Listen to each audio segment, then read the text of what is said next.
17 juin, j'ai même entendu l'appel de Pétain. J'étais évidemment complètement atterré, mais je ne savais que faire.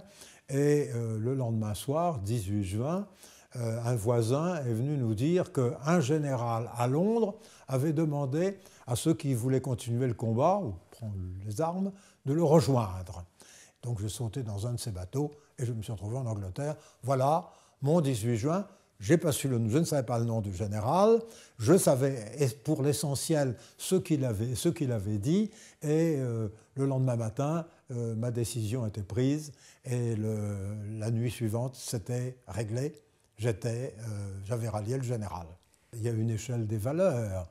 La discipline est une grande valeur, mais l'honneur de la patrie est une plus grande valeur encore.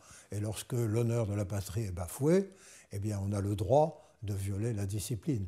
Le 6 juillet, on nous a appris, on est en civil bien entendu, on nous a appris à nous mettre en rang, éventuellement à marcher au pas, mais à peine, on n'avait pas à marcher, et le général de Gaulle est arrivé, et j'ai vu le général de Gaulle le 6 juillet 1940, c'était le jour de mes 18 ans, et je dirais qu'à partir de ce moment, ma vie, pendant toute la guerre, tourne autour de deux mots, évidence et certitude.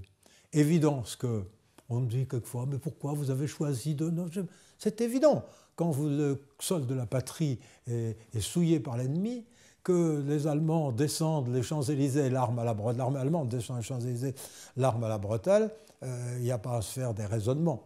C'est évident. Et deuxièmement, certitude, je n'ai pas douté que nous allions vers la victoire avec le général de Gaulle, vers la victoire dans l'honneur. Le 17 juin 1940, nous avions demandé un armistice dans la débâcle et dans la honte.